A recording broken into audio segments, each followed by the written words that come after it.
My name is Jennifer Wayne, and I'm excited to welcome you to Motivating Moments. Your host, Sean, is here to help you reach your highest potential by sharing stories that inspire and fuel your inner positivity. Think of it like a power play, where each episode gives you the advantage to overcome obstacles and score personal victories.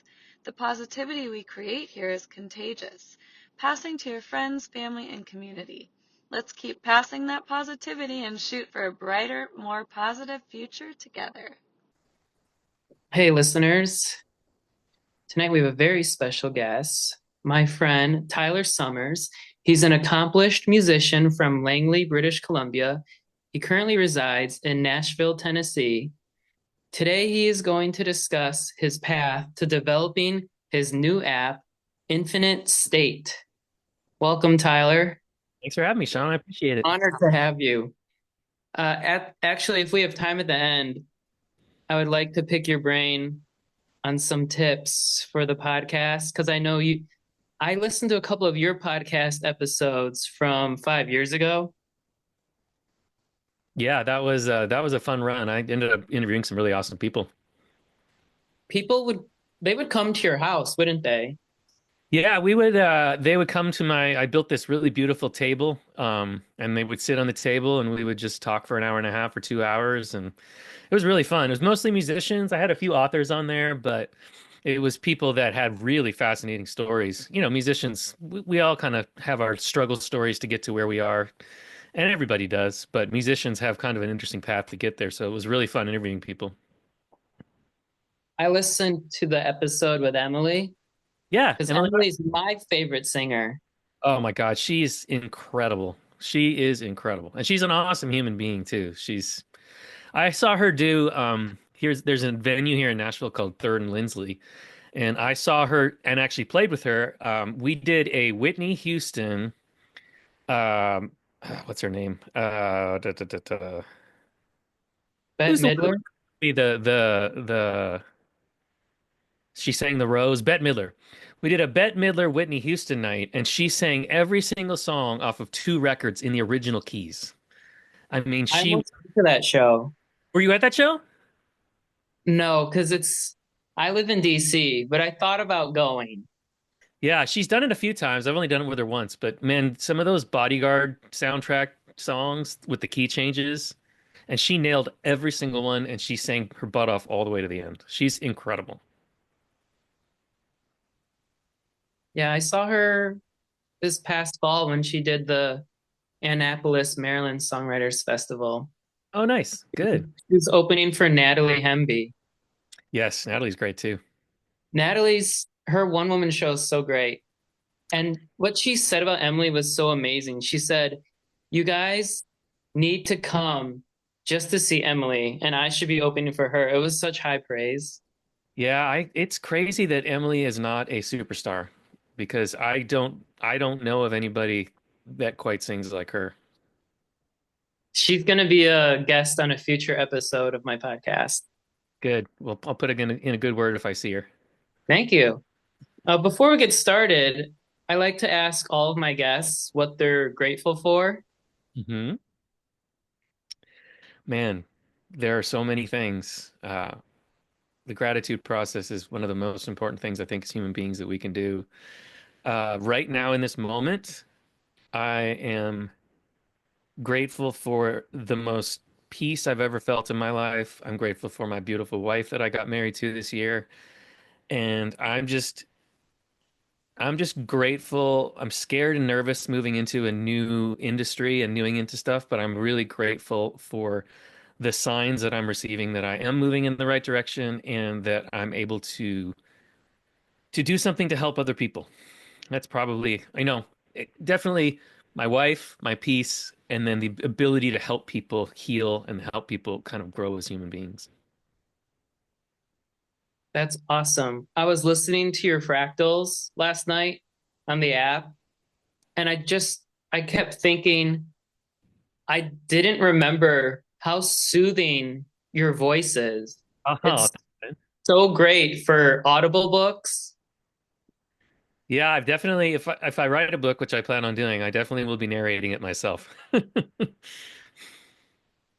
it was just very calming listening to talking about the victim. I was listening to that one. Oh yeah, yeah, that it's been so fun putting those together. And also, there's like 170 something meditations on that app. And to be able to write the script, write the music, record it all, and then do the speaking on top, man, it is like I'm living in a world where I'm every day I'm doing something that is just so fun, you know? It's like doesn't feel like work.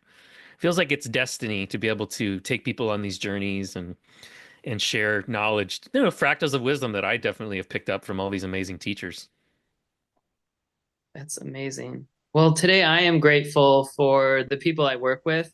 We Yeah. worked half the day today, and then we spent the second half of the afternoon doing a gift exchange. We had lunch together, and we just did some office games. We had office pickleball, office pool on a mini billiards table that was only about 2 feet by 1 feet, and we just played party games. And then we said, "All right, see you tomorrow." That's I'm awesome. really That lucky. Yeah. doesn't sound like work at all. Yeah, they're a really fun group, and I'll miss them when I move. Where are you So moving? I'm moving to Arizona in the summer.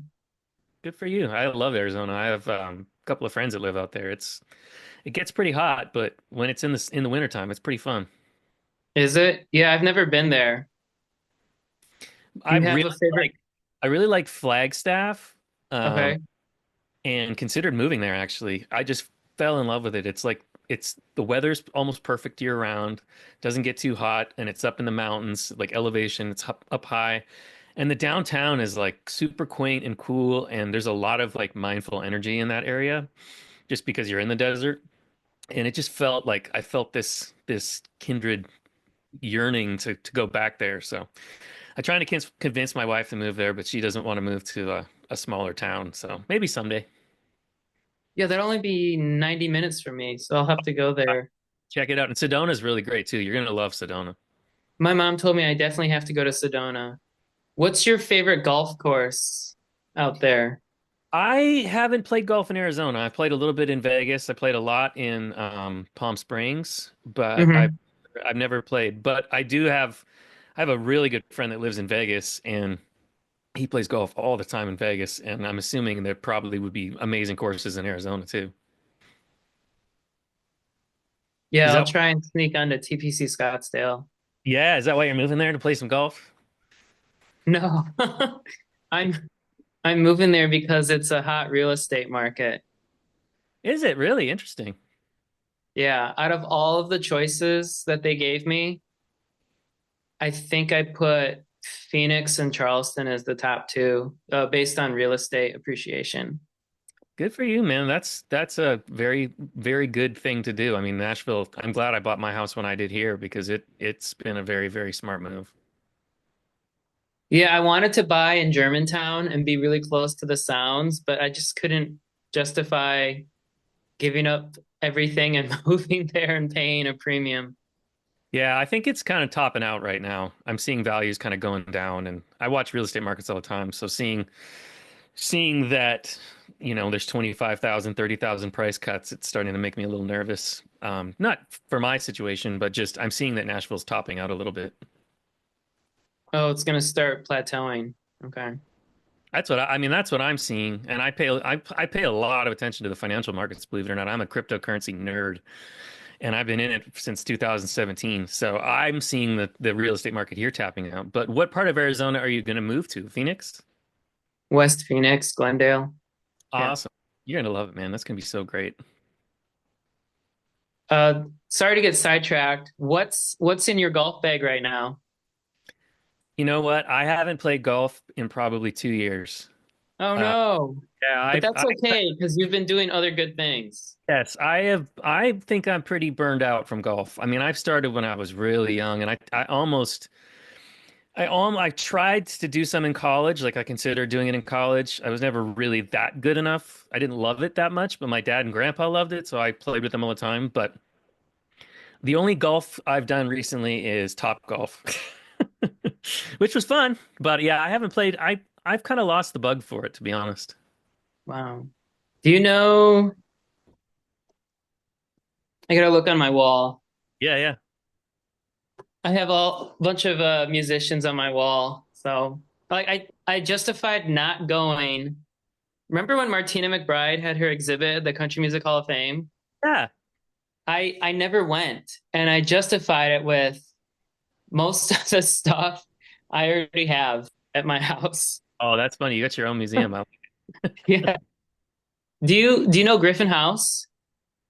Yeah, not personally, but I do know his Okay. music, I believe.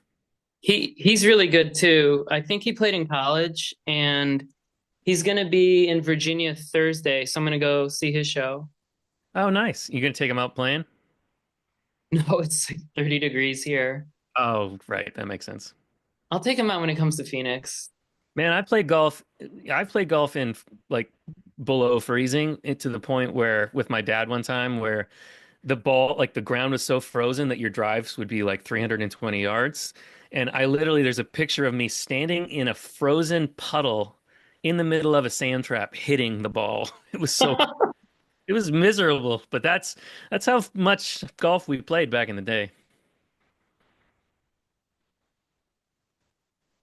All right, So let's get back on track and talk about your journey to this awesome app. I want to know at first off, at what point, what was the stick that broke the camel's back where you said that I cannot live like this anymore?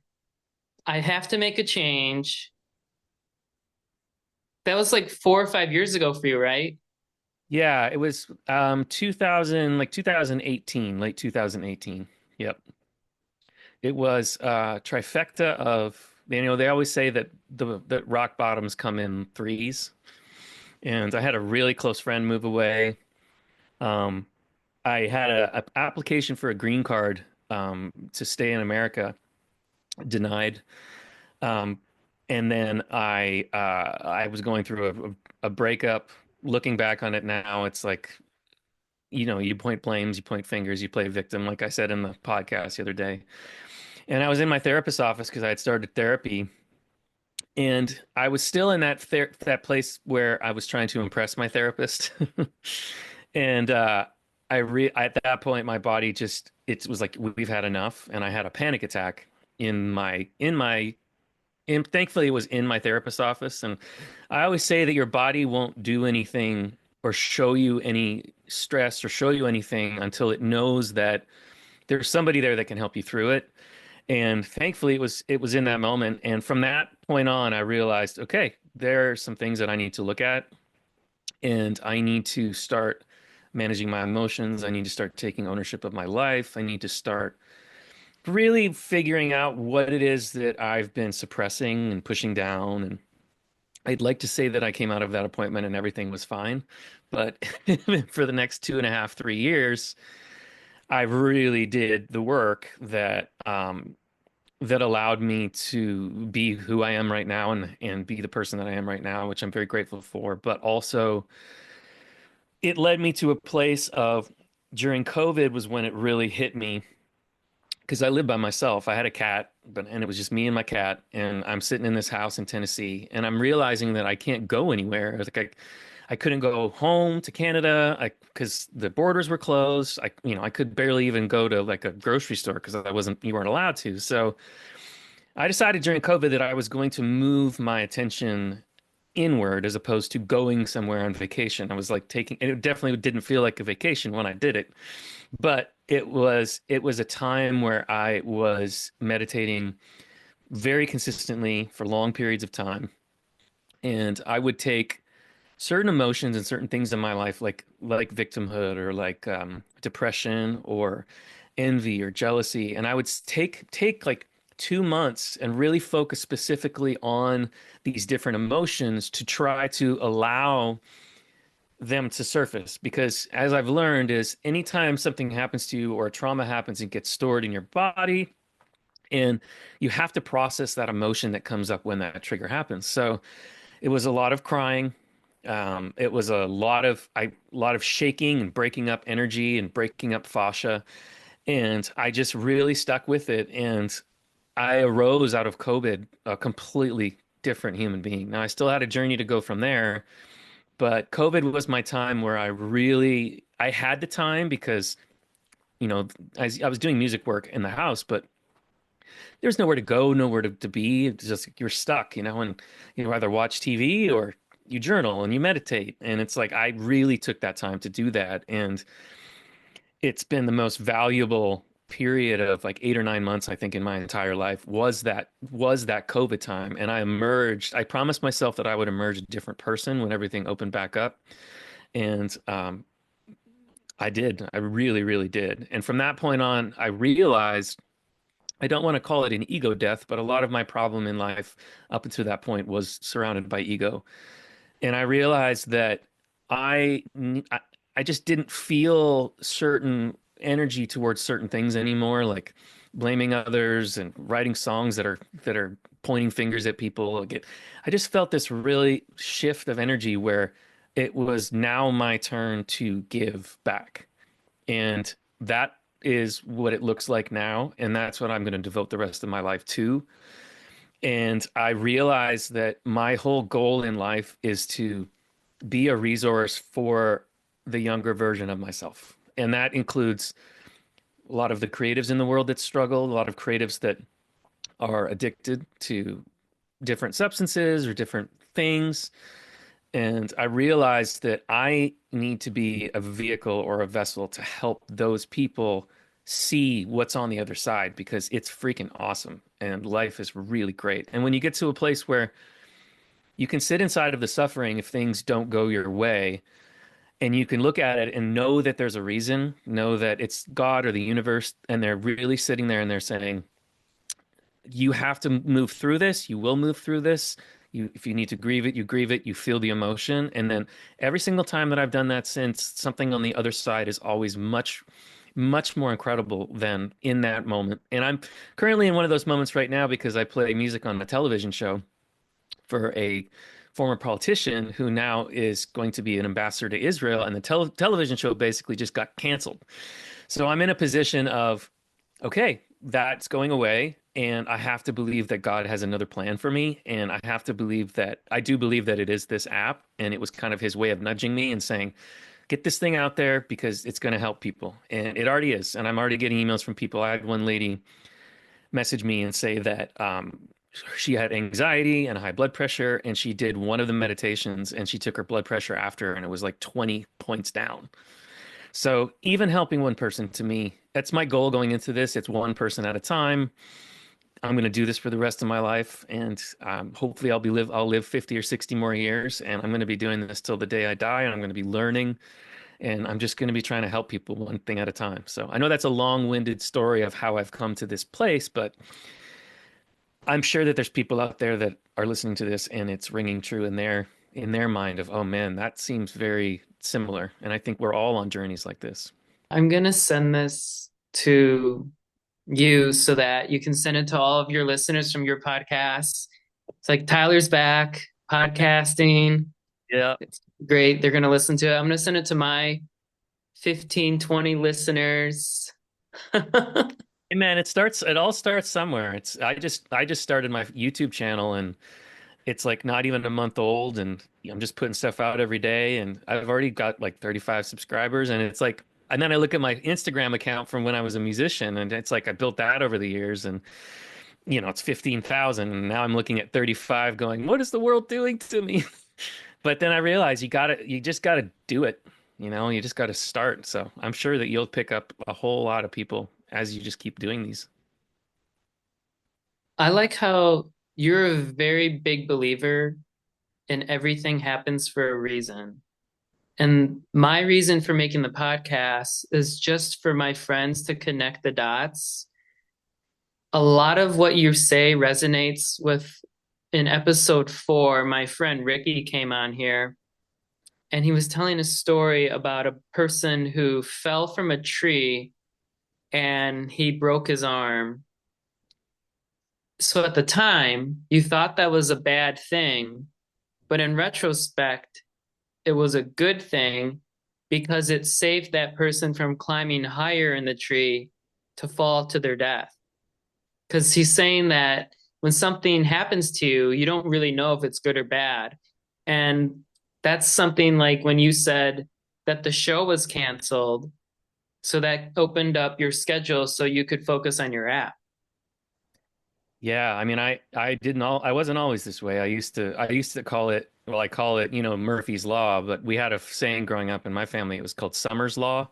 What could go wrong will go wrong. And I lived life in that space of being a victim and saying, if something bad happened, I'm like, oh, of course, here we go again. And when you do that, you're just stuck. You're not doing, like, growth and being a victim can't exist in the same place. And as hard as sometimes life is, and that's a great example.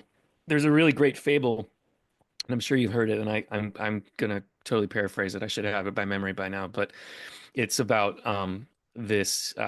It's basically this boy breaks his leg or something, and the dad's like, well, we'll see what happens. And then a war breaks out, and he's saved from going to the war because his leg was broken. I'm paraphrasing it, but it's an idea of that tree example is a beautiful example. Maybe if he climbed higher, he wouldn't be here today. And I think that if people start looking at it more like that, then we would be so much more loving and forgiving as a society. Instead of pointing fingers, we can go, well, why did that happen to me? And how can I sit inside of what's happening to me to try to get a message? Because I do believe that the universe sends you messages, and they say that the universe will send you three messages, and by the third message, it'll make you sick. It's like it'll say, "Hey, something's up," and you don't listen, and then it'll just knock you on your butt, and you go, "Okay, now I have to listen." And sometimes it's cancer, but maybe if you listened earlier and you dealt with the emotions and all that kind of stuff, that maybe the cancer doesn't need to be the diagnosis. Maybe you could have dealt with those suppressed emotions. So I do believe that we have to listen and we have to honor. And I don't like saying good or bad, positive or negative these days because it just is. It's what Eckhart Tolle says. Everything just is what it is. And that's basically how life should be. I mean, it's not happening to you, it's happening. I appreciate you coming on here and being vulnerable and talking about this important topic. I feel like when I started the podcast and I had the ideal topics in my head, that what you're doing with this app and your backstory and your journey to get here is a perfect match. So I really am honored that you came on here. I'm I grateful to have it. wanted to talk about the relationship part in your app. And I want you to take a minute and think about what I'm going to ask you.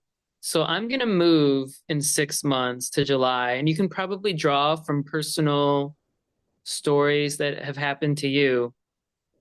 I will keep some of my friends that I've had over the years, but some of those relationships will die out and I'll never see those people again. So that Dunsbar Law, 150 people, it's the most people I can keep track of. I will need to create space to create new relationships when I move to Arizona. And my question is, how do you process which relationships you relinquish? Because I'm the one that has to maintain all the relationships, and it's really hard for me to let go of something. Yeah, that's a great question. I have a lot of thoughts on that, uh, especially because I've moved to so many different cities myself. I would say that anytime that, I mean, I'll use like a romantic relationship, like letting go of somebody or someone allows other space to open up for others. And that's happened to me in a lot of different ways in life. Even like this job, like this job going away is now leaving space for something else to fill it. And I believe energetically that happens consistently, whether it's a I believe that jobs and abundance and money and relationships and health, all these things are all tied together. Uh, they're all tied energetically together. So to me,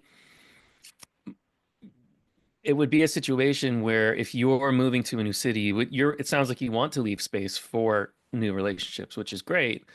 I think the question you would ask yourself is because you seem to be a person that likes to uh, be the reacher out and keep it going. It's like energetically, when you've left that relationship, like even in the present moment, and you ask yourself, do I feel energetically full or do I feel energetically empty?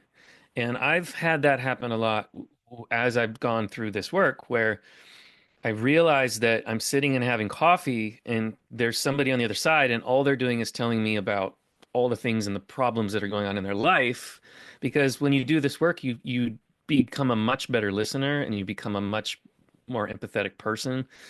And I started realizing that I would get out of these coffees and I'd just be so emotionally exhausted because it was a mismatch. Like we weren't speaking the same language anymore. So I think energetically, you're going to know which relationships to keep and which relationships to let go of. And I think that's just a part of life. And I think that that is what we're meant to do as humans. Everybody in your life is temporary.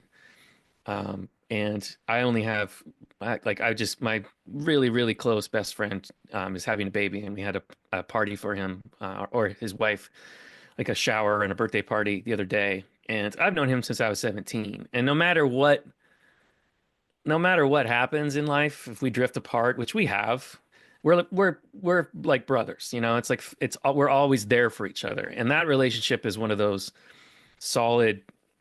I'm there whenever you need me. But there's a lot of other relationships that just fade away, and I think that the common denominator is how much energy are you putting in, how much energy are you receiving, and when you start to look at that barometer, and it's not from a selfish place, it's just of uh, did that hang like really light me up? Like, did it get me excited? Did it make me feel creative? Did it make me feel joy? Or was it like, oh man, like, and are you excited to see that person? So I'd say if you tie it to energy and you really just check in with yourself, I think it'll make sense which ones to hold on to and which ones not to.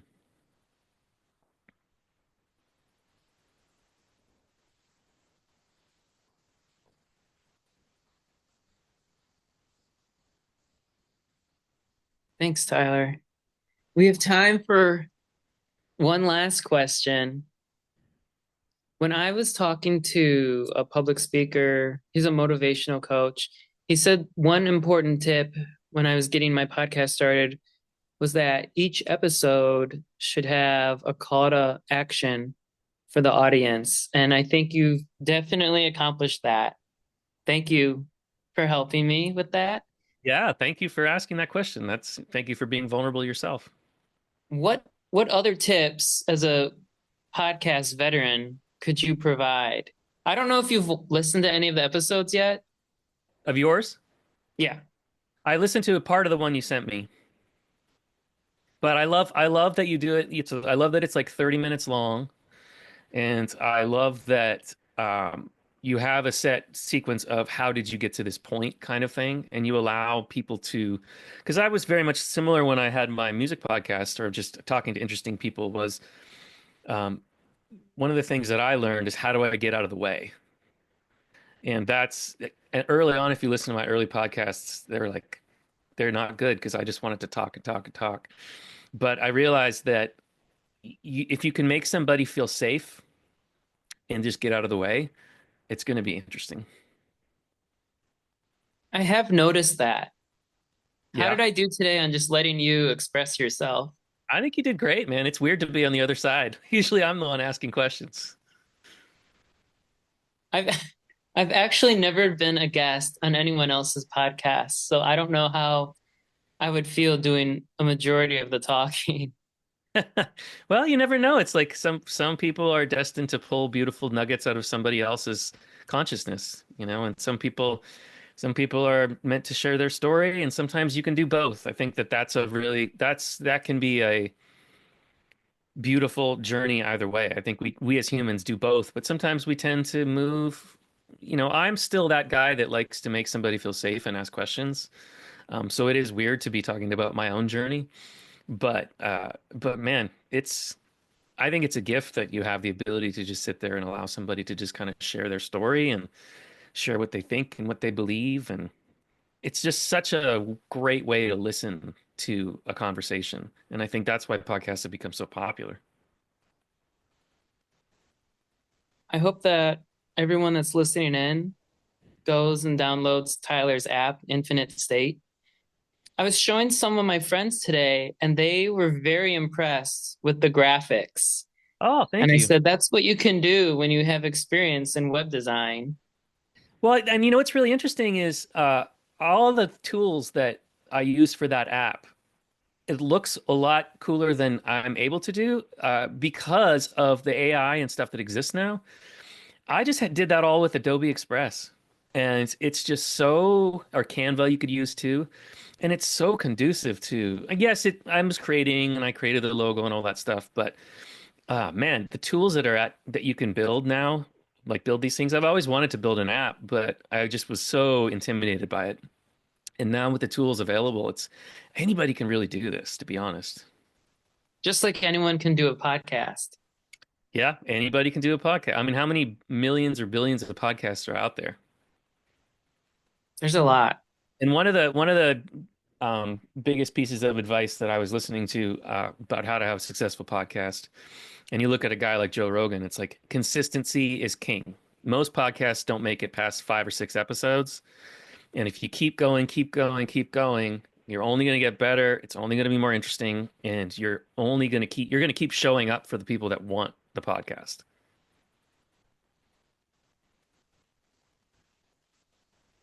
Well, that's a great way to end it. I'm gonna put your Instagram, Infinite State. Are there any other links you want to put at the description? You can go if you go to infinitestateapp.com, that's where you can download the app and you can get a free 7-day trial right now. Um, and it's always going to have free content. So there's always going to be meditations that are free, but I urge people to dive deep and try the 7-day trial because there's these things in there called the healing tree, creative quests where you can manifest abundance and heal, and there's some great courses in there that I've designed to help people kind of look at their inner child, look at their past, and try to. There's journal prompts. There's really really cool meditations that I've had such great feedback about that can do pretty much anything. Like there's affirmations and like you said, relationships. There's a building new relationship abundant in the creative quests where you can look at your past and your future and you can analyze where it is that you're still getting triggered and where you're not feeling like you're deserving of relationship. So, yeah, I urge people to definitely check it out and know that if there's always free SOS relaxing. There's an addiction one on there that's always I always want it to be free so people can. If there's an anxiety, if somebody's feeling anxious, it's always free on there. But yeah, it's a pretty deep app, man. There's 2.5 years of hard work of building this content, and I'm very excited that it's live, and I hope people check it out and dig it. I'm really excited to have you on here talking about this. I mean, I never thought that when we met 9 years ago, that we'd be sitting here talking about these issues today. Yeah, that's pretty We're crazy. we're very lucky at a stage in our lives. We've already realized with all the negativity and propaganda in the world, and we've been able to break away from it and enjoy life to its fullest. Because I would say where I live in the East Coast, most of these people will never get to that level. You know They're why? always, Because it's hard. And yeah, I talk about this with my wife all the time because it's really hard and it's really lonely. There's not a lot of people out there that are willing to really put in the work to get to a place that you feel joy and you feel light and you feel free and you feel peace. And society doesn't teach you that that's something that you should want. They teach you that you should want the latest car. But I'll tell you what, this feeling is way better than a car. And it just changes your life. But it is lonely because you start to see things for how they are, and you start to get an intuition that starts to make you look at what you're being told. And your intuition goes, something is not good with this. Like this doesn't feel good. And now all of a sudden you're looking at people. I've lost friendships. I've lost family members just because I have stood up for what I believe and what my intuition believes. And maybe I'm wrong. That's totally cool. But the fact that I don't have a seat at the table to even bring that up sometimes is what's really frustrating. Like, well, why can't I also have an opinion? And I think that society tells you what your opinion should be, and people that are trying to heal and do the right things and treat people with love and respect, but also have an intuition of this doesn't feel right to me. I think that's a lonely world, but I urge people to push through that because it's the most amazing feeling, better than anything you can buy, any drug you could ever take. This feeling is the greatest feeling I've ever felt in my life, and I could talk about it for days and days on end, how great it is. And my goal with this app is to just make people more emotionally intelligent and help them heal so that they can feel this feeling and that we can heal as a society. Because right now we're very divided and the healing really needs to happen. And I'm hoping that we are in a great conscious awakening of consciousness right now, and I'm starting to see it. And I just hope and I hope that it keeps happening. Let's end on that. That was so great. Thank you so much for being on. Hopefully you can be on next season because I Yeah, want to talk to you about so much stuff. that was such a fun chat. I appreciate it, and I'm grateful that you have me on. And yeah, thank you for allowing me to talk about the app. It's pretty cool to be able to talk about it, and I thank you so much for allowing me to do that. Thanks, Tyler. Have a good night. Thanks, you too, man.